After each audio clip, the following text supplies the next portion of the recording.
이재용 삼성전자 부회장과 정의선 현대차 수석 부회장의 깜짝 만남이 화제입니다. 이 삼성과 현대는 오랜 시간 동안 견제와 또 경쟁의 상대였는데요. 이번 만남을 계기로 미래 신사업의 성공을 위한 어떤 협력의 시대를 열어갈지 기대되고 있습니다. 관련한 내용은 조은하 기자와 함께 이야기 나눠보도록 하겠습니다. 두 총수의 회동 이야기 한번 해보도록 할 텐데요. 정의선 수석 부회장이 삼성 사업장을 찾은 게 이번이 처음이라면서요. 네, 어제 이재용 부회장과 정의선 수석 부회장의 만남이 되게 화제가 됐었는데 이 만남 자체가 이재용 부회장이 정의선 수석 부회장을 초대하면서 시작이 됐습니다. 두 사람은 어제 차세대 배터리에 대해서 의견을 나누면서 구내 식당에서 함께 점심 식사를 하기도 했었는데요. 2살 터울의 사람은 평소에 그 막역한 사이로 알려져 있긴 한데 신년회 같은 재계 총수들이 함께하는 그런 자리가 아닌 이상에는 함께 있는 모습을 보이기 어려웠었습니다. 그만큼 좀 이례적인 그런 모습이었는데요. 특히 이번에 그 회동을 가진 장소가 삼성 SDI 천안사업장이라는 라는 측면에서 좀 더 의미가 있습니다. 천안사업장은 소형 배터리나 또 자동차용 배터리를 전문적으로 만드는 공장인데요. 전기차용 배터리를 선행 연구하는 그런 곳이기도 합니다. 재계에선 이번 회동을 계기로 삼성과 현대차가 배터리 관련 협력을 하는 것이 아니냐 이런 기대감을 보이고 있습니다. 어떤 이 만남 자체에 대한 의미를 궁금해하시는 분들도 참 많던데 그러면 이렇게 두 사람 그리고 더 나아가서 두 기업의 관계가 다시 한번 좀 새롭게 재정립된다고도 볼 수 있겠습니까? 네, 재계에선 이번 회동을 두고 한국형 어벤져스의 시작이 아니냐 뭐 이런 해석을 내놓고도 있습니다. 그동안 삼성과 현대의 역사는 경쟁자의 관계였다라고 볼 수가 있는데요. 특히 1990년대 이건희 삼성 회장이 자동차 사업에 뛰어들면서 두 회사의 갈등의 골이 깊어졌었습니다. 그 여파로 현대기아차 에 쓰이는 그런 배터리가 아직까지도 LG화학과 또 SK이노베이션의 배터리만 쓰였을 정도로 삼성과는 좀 소원한 그런 관계였었는데요.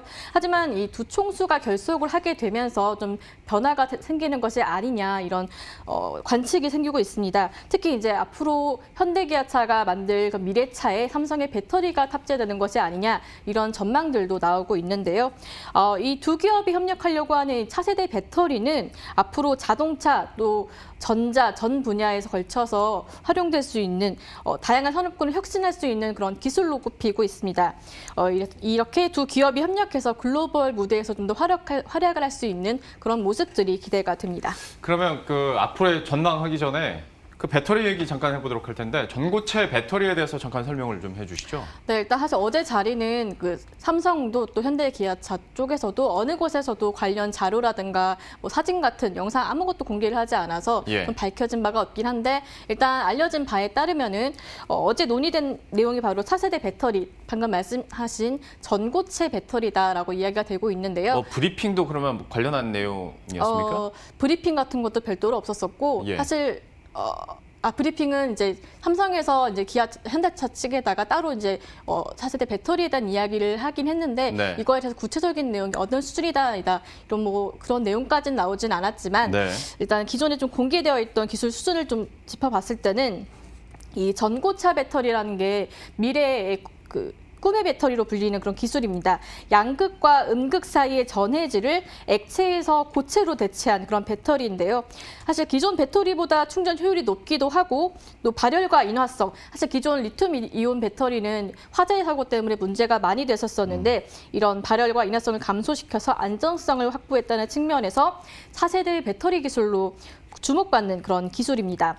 현재 삼성전자와 삼성 SDI 모두 전고체 배터리 개발에 공을 들이고 있는데 삼성전자의 종합기술원 같은 경우에는 올해 3월에 한 번 충전하면 800km를 주행할 수 있고 또 1000회 이상 배터리 재충전이 가능한 전고체 배터리 연구 결과를 공개한 바가 있습니다. 또 삼성 SDI 역시 관련 기술 로드맵을 짜고 혁신 제품 출시를 준비하고 있고요. 현대차 역시 또 적극적으로 전고체 배터리에 투자하는 모습입니다. 현재 남양 R&D 센터에 있는 배터리 선행 개발팀을 중심으로 전고체 배터리 R&D를 진행을 하고 있고 2025년 양산을 목표로 하고 있습니다. 그러면 설명해 준 것처럼 이런 전고체 배터리에서 삼성과 현대차가 협력을 하게 된다면 그 의미도 의미고 어떤 시너지가 가능하겠습니까? 네, 사실 이 차세대 배터리의 주도권을 누가 잡느냐 이런 경쟁의 구도에서 삼성과 현대차가 손을 잡음으로써 뭔가 좀 더 경쟁력을 갖추게 됐다 이렇게 평가를 할 수가 있습니다. 이미 사실 글로벌 기업들은 이 주도권을 잡기 위해서 서로 협력을 하고 있는 그런 상황인데요. 먼저 일본 도요타와 글로벌 1위 배터리 업체인 파나소닉 같은 경우엔 자동차용 배터리 생산을 위해서 합작사인 프라임 플래닛 에너지 앤드 솔루션스를 설립을 하고 여기에 투자 규모만 17조 원에 달합니다. 2022년부터 전고체 배터리를 양산을 하겠다 이런 계획을 세웠고요. 독일에 있는 폭스바겐 같은 경우에는 전고체 배터리 개발 업체인 퀀텀스케이프의 지분을 5% 인수를 했고 또 2025년까지 양산 라인을 구축하겠다 이런 목표를 내걸기도 했습니다. 결국 이제 누가 먼저 전고체 배터리를 양산하느냐 이런 싸움이다 할 수 있는데요. 이런 상황에서 삼성과 또 현대차가 각각 개발을 해왔던 전고체 배터리 분야에서 힘을 합쳐서 시너지 효과를 낼 수 있지 않겠느냐 이런 기대감이 나오고 있습니다. 예. 전기차 시장에서 두 기업의 어떤 협력에 따른 시너지도 한번 기대를 해보도록 할 텐데 비단 이 협력이 전기차에만 국한되는 건 아니지 않습니까? 어디까지 확장 가능하겠습니까? 네, 지금 전기차뿐만이 아니라 이제 자동차와 뭐 전자 전방의 분야로 확대가 될 수 있을 것 같습니다. 예. 먼저 대표적인 게 바로 방금 말씀드렸던 전기차 분야인 거고 이 밖에도 자율주행차나 커넥티드카 또 그리고 차량용 전장 장비 이런 부품 쪽으로도 확대가 될 수 있을 것 같고요. 이미 삼성은 전장 분야에서 하만과 함께 손을 잡고서 디지털 콕핏이라는 소프트웨어 분야, 자동차 차량용 인포테인먼트 시스템을 개발을 하고 있기도 하고요.